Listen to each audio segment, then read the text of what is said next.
Welcome back to my channel. कल हमने समझा था फंडामेंटल कितने टाइप्स के होते हैं। आज उन्हीं फंडामेंटल्स में से हम आर्टिकल 14 को समझेंगे। आर्टिकल 14 का सबसे पहले हम बेयर एक्ट लैंग्वेज समझेंगे। बेयर एक्ट आखिर कहता क्या है? The state shall not deny to any person equality before the law और equal protection of the laws within the territory of India.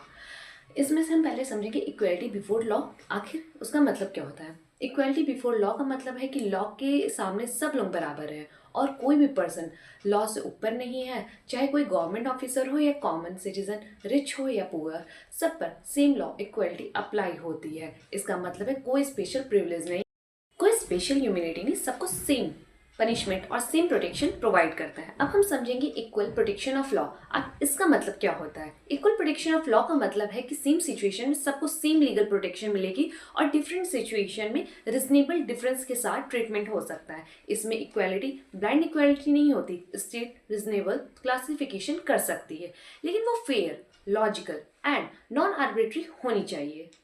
ये कॉन्सेप्ट अमेरिकन कॉन्स्टिट्यूशन से लिया गया है। अब समझते हैं आर्टिकल 14 कहना क्या चाहता है। आर्टिकल 14 कहता है कि लॉ के सामने सब लोग बराबर हैं। गवर्नमेंट किसी एक पर्सन को स्पेशल ट्रीटमेंट नहीं दे सकती, चाहे कोई रिच हो या पुअर हो, मैन हो और विमेन हो, पावरफुल हो या कॉमन सिटीजन हो।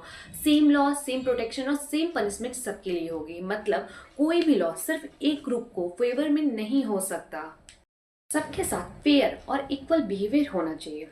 चलिए अब हम लीडिंग केस की बात करते हैं।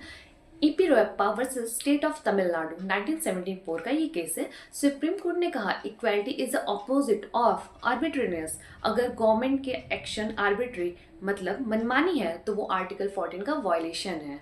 अब हम डिस्कस करेंगे दूसरा और सबसे important and leading case, NALSA versus union of India, जो कि 2014 का केस है।